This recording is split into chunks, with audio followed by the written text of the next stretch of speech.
talvez tenha recebido um dom, mas a conquista, né, e a habilidade para exercer foi muito trabalhosa, e é muito trabalhosa, né? Então, para aprender a desenhar, não é assim sair desenhando aos 6 anos de idade, absolutamente. Mas eu me sinto como uma pessoa que não para, e eu acho que é mais uma característica de personalidade, essa de buscar excelência, buscar... Eu não faço nem de propósito, assim, eu vou buscando e trabalho até ficar satisfeita. Quer dizer, eu faço e refaço milhares de vezes. Então, eu tenho isso desde pequena. Na escola, todos os meus cadernos eram desenhados, eu desenhava obsessivamente. Quem acaba virando um artista, um criador, um músico, um escritor, é quem tem a paixão, não é só quem tem a habilidade.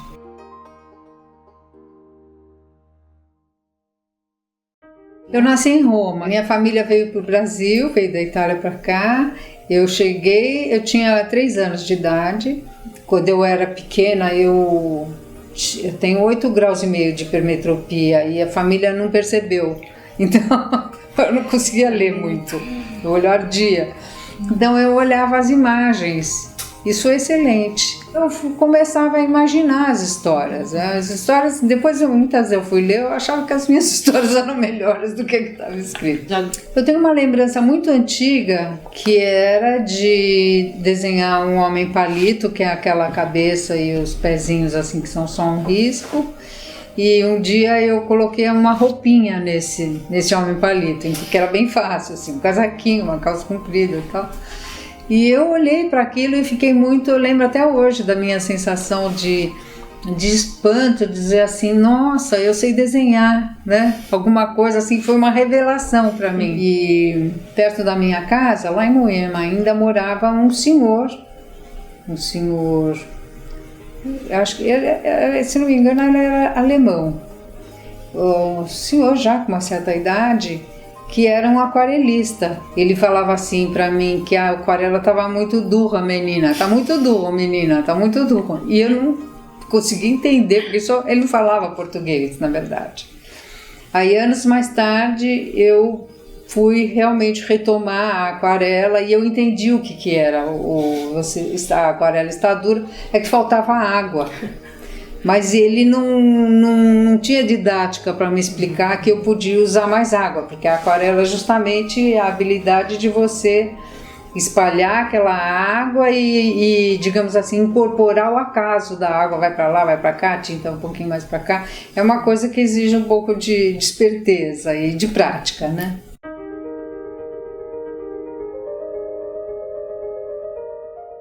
Foi um pouco difícil, porque eu fui tentar fazer física, né? Tudo a ver com a minha história, que meus irmãos são todos engenheiros, meu irmão é engenheiro químico e tal, minha irmã é física. Fiz um ano de física, mas aí eu não entendia nada. Na aula, eu lembro até hoje da aula de integral, eu falava assim, meu Deus, que se trata isso daí? Eu não faço a menor ideia do que seja. Nunca entendi até hoje, não sei o que é uma integral.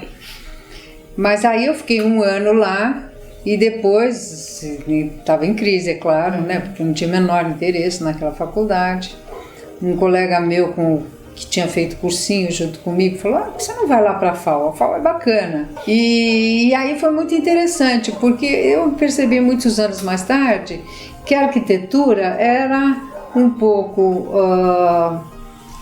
para mim, assim, consegui juntar um lado lógico, científico, um pensamento estruturado e uma sensibilidade artística. A gente descobriu o Steinberg na biblioteca, o Paul Klee, que era uma coisa muito diferente da pintura tradicional, da pintura clássica, acadêmica. Então, abria novas perspectivas.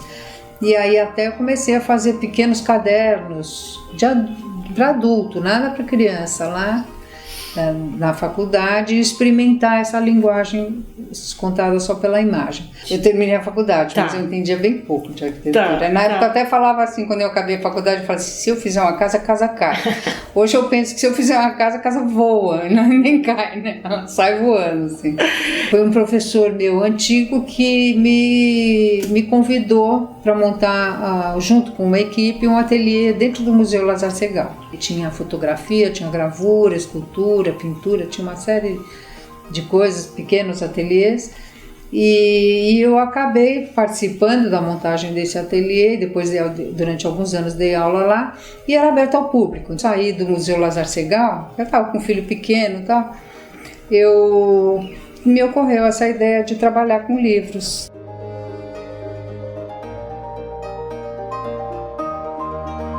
Eu era fanática por uma livraria alemã que tinha perto da minha casa, lá no Brooklyn, porque depois eu fui entender um pouco que aquilo tinha a ver com os livros da minha infância. Minha mãe tinha trazido muitos livros e a gente lia os livros do Max und Moritz, que aqui é o Chico, né? E muitos outros livros alemães. E não sei se geneticamente ou por esses livros da infância eu tenho uma familiaridade assim do meu trabalho e do trabalho dos alemães, assim, é uma coisa interessante. Livro que era de histórias contadas só com imagens. Então era um casal que fazia esses livros, tem os livros até hoje. E eu tenho até em duplicidade, porque um eu dava para meus filhos estragarem, o outro era meu, certo? E aí acabei achando que eu podia trabalhar com isso e fui... Só que eu não sabia como, não fazia a menor ideia. Peguei os nomes das editoras nos livros e tal. Fui procurando, não deu muito certo no começo, mas depois uma amiga da minha irmã me indicou, falou que a Ática fazia, então eu fui lá na Ática e ninguém me conhecia, não conhecia ninguém. Aí eu falei, eu tenho umas histórias assim, aí eu contei para ela que eu fazia essas histórias sem texto. Ela pediu para eu voltar, levei lá de volta, ela ficou com ela para ela analisar. Ela gostou e aí ela pediu uma pequena coleção, se chama Peixe Vivo, 2 livros com pequenas histórias, para criança, todos dos 4 para criança bem pequena. Então eram livros muito simples, só para criança nomear, que até hoje eu acredito nesse conceito, só que eu acho que esteticamente eu não tinha conseguido ficar satisfeita com o trabalho. Mas ele funcionou, as pessoas gostaram. Saiu uma crítica num jornal feminista da época que se chamava Mulherio, uma crítica feita pelo Edmir Perrotti, que é um bibliotecário importante, que tem uma posição muito interessante, e ele elogiou o meu trabalho. E foi muito legal, porque a Cecília Zione da Folhinha, editora da Folhinha, acabou vendo essa crítica, né? Olhou os livros e me chamou para fazer uma coluna semanal, o jornal o Folhinha semanal, para fazer uma tirinha. E eu comecei a fazer essas pequenas histórias para o jornal, uma vez por semana, e acho que depois não durou nem um mês assim, já entrou a bruxinha. Ela apareceu, ela tinha uma flor, aí vinha uma bruxinha, transforma a flor em bruxa e vice-versa. Então o nascimento da bruxinha, ela era uma flor originalmente, ela foi enfeitiçada. O jornal era preto e branco, e o preto e branco ele é delicado. Se você usar muito cinza ou coisa assim, ele fica um desenho meio deprimido. Então eu buscava uma certa alegria no preto e branco, e eu fui pesquisando, fazendo as minhas tal. Então por isso que o vestido da bruxinha é preto de bolinhas brancas, né? Que é uma textura que dá uma certa leveza, uma alegria, né? O jornal dá uma certa visibilidade, né? Aí os editores começaram a me convidar, tanto para ilustrar livros dos outros, quanto para fazer os meus. E comecei a experimentar pequenos textos. Não eram histórias, mas eram jogos, brincadeiras, jogos de palavras. E, digamos assim, eu estava namorando. Depois eu casei com as palavras, mas eu estava namorando, né? Era um flerte. E como eu tinha esse viés da brincadeira, do jogo, do humor, talvez um lado infantil meu que tenha permanecido, escrevi nessa época o Você Troca, Não Confunda, esses travadinhas, né, esses pequenos textos. Depois fiquei muito surpresa que isso funciona, que isso vendia nas escolas, porque os professores usavam essa estrutura que eu tinha montado para fazer as crianças brincarem, né, repetirem essa estrutura, essas rimas, né? E foi uma surpresa, assim, eu não fiz com nenhuma intenção.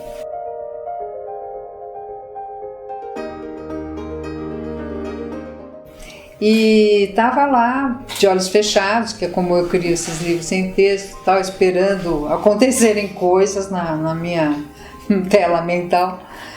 E apareceu um pessoal assim, tudo na fantasia, eu sou uma pessoa normal, séria, sóbria e tal. Apareceu na minha fantasia uma turma, assim, era uma trupe, tipo de trupe de, sei lá, de saltimbancos. Eu tive essa impressão no primeiro momento que era saltimbancos, depois não era exatamente. Mas vinha de longe, assim, uma paisagem bonita, bucólica, assim, vinha chegando. Eu falei, pode parar, porque eu tô aqui trabalhando, tô fazendo uma história, tenho prazo para entregar, tal, que eu vivia disso, eu tinha prazo. E aí, o pessoal não desistiu. Era uma fantasia forte, assim, consistente. Insistiram, eu falei, então tá. Então vamos lá ver o que é isso. É muito louco eu te contar isso, porque é quase uma história da história. Mas acontece de fato na imaginação, acontecem coisas que a gente não tem controle. A gente não planeja, a gente não diz assim, vou fazer agora uma história com Deus. Não é assim, a gente não começa pelo fim, começa pelo começo. E aí então esses personagens se aproximaram, eu fui identificando, fui nomeando. E é uma coisa caótica, não é uma coisa assim que chega uma história, não chega uma história, chega um caos. Chegam algumas energias de alguns personagens que você não sabe o nome, mas você começa a vislumbrar, a nomear, entender quem é. Então, e era a história da Bruxazel dos 80 Docinhos, onde tinha a bruxa, tinha o cientista, tinha um menino que era assistente do professor, tinha a tia, cidade pequena.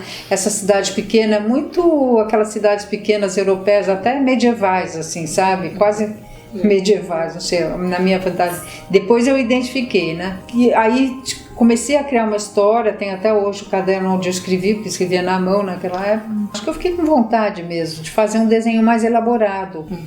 Foi muito importante para mim esse livro, né? Depois foi uma coleção com 4 livros. Outros mais alguns anos, né? Para fazer só os meus livros e consolidar a minha carreira, associar o meu desenho com o meu trabalho. Foi muito importante para mim. Comecei a desenvolver as histórias cada vez mais elaboradas, né? Umas mais compridas, outras mais curtas, e foi indo espontaneamente, né? Então, em 2005, eu publiquei um livro que se chama Cacuete. Nessa época eu já estava ganhando mais direitos autorais, então eu podia ficar mais tempo ilustrando. E foi muito legal, porque foi uma história muito elaborada, e que depois que eu levei 2 anos para elaborar a história, fazer a ilustração, é um menino que mora numa cidade cheia de regras, as regras são absurdas, né? Elas já não têm mais sua razão de ser, elas viraram só um hábito. No armário eles guardavam coisa redonda com coisa redonda, coisa quadrada com coisa quadrada. E aí tinha uma regra que o presente da professora tinha que ser maçã, e de alguma forma ele não consegue essa maçã e sai em busca dessa maçã. Aí ele passa por uma bruxa, ele faz um monte de bobagem, ele fez uma alquimia lá na casa da bruxa, conseguiu uma maçã, ela se vinga e ela vai atrás dele e ela transforma ele, ela desorganiza ele, e desorganiza não só ele como a cidade inteira.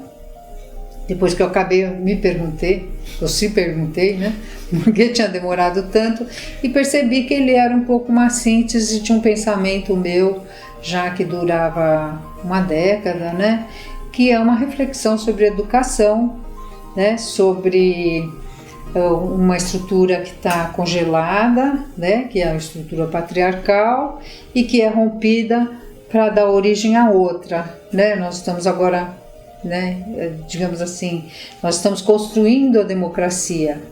Então essa passagem, ela é difícil. Acho que a gente está fazendo essa passagem e construindo a democracia. Isso está acontecendo em todas as instâncias da sociedade e na educação. Na educação, particularmente, ela é difícil porque ela inclui conflitos, ela inclui a questão da liberdade, a questão do indivíduo e do contexto social. Foi sem querer. Uma amiga minha que é dona de uma livraria, Ângela, né? A livraria Casa de Livros. Estava almoçando com ela um dia, ela falou assim, semana que vem eu preciso fazer uma feira de livros de gêneros. Aí eu brinquei com ela e falei, eu faço isso num livro só. Mas era mentira que eu sabia fazer isso. Eu fiz um que não deu certo, fiz o segundo que não deu certo, foi na terceira tentativa que saiu o felpo de uma forma completamente espontânea. Então, quando eu consigo me distrair, eu estou num momento de distração assim, aí saem as melhores histórias. Eu acho que o felpo é uma história minha, olhando para trás, né? Onde eu consegui juntar a criatividade, a capacidade de fazer uma narrativa e o sentimento. Quer dizer, ele é um personagem emotivo, né? Consistente e deu muito certo. Eu acho que ele é bem esse sentimento que todo mundo tem que não se encaixa completamente, né? Tem alguma coisa lá que não encaixou porque todo mundo tem a expectativa que você esteja dentro de um padrão. E é normal isso, porque as pessoas querem estar dentro de um padrão de normalidade. Até acho que faz parte da sobrevivência isso, né? Um mecanismo do cérebro de seleção. Isso é natural até. Mas como a gente já está numa época de muita consciência, você não precisa chegar aos extremos disso ser uma crueldade, né? De aceitar a diversidade, as diferenças e tal. E ele tem uma orelha mais curta que a outra, então ele é diferente e ele, digamos assim, é uma pessoa problemática, neurótica, né? Não gosta de contato com pessoas porque justamente sofreu com essa diferença dele, né? Mas isso veio sem querer, não pensei.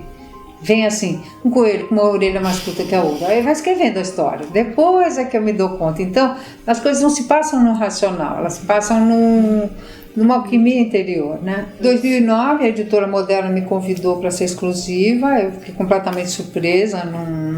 Jamais pensei nem que a editora estivesse interessada, nada. E foi muito legal, assim. Foi um ano de elaboração de um trabalho.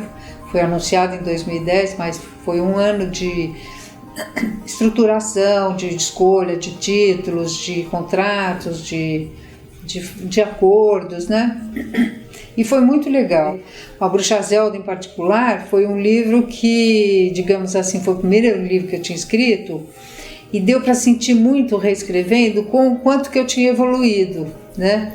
De percepção, de linguagem, por exemplo, na primeira versão, eu não fecho a história da bruxa, de detalhes, de anedotas que podia ter lá, ou de anedotas vencidas que eu tive que reformular.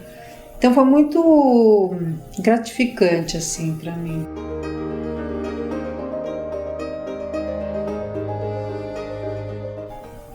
Um produto que tenha uma ética, que tenha uma compreensão das emoções, né, dos princípios da organização aí da vida, eu acho que é meio que isso que intuitivamente eu acabo fazendo, assim, pegando toda a minha experiência de vida e transformando isso simbolicamente em histórias, fazer essa ponte com outras pessoas que passam as mesmas coisas. Então eu acho que é uma característica pessoal, inclusive uma característica de artista, assim. Eu me chamo de artista porque muitas vezes o pessoal acha que ilustrador não é artista, mas eu acho que é uma conexão aí que caracteriza o artista. O artista está sempre em busca de algo, né? Ele tem quase que não sei se compulsão, mas ele tem uma obsessão, né? De uma busca que não é tão clara, nem tão definida, não é um pensamento racional assim, é isto ou é aquilo, é uma busca, é uma necessidade, isso que eu chamei de paixão antes, né?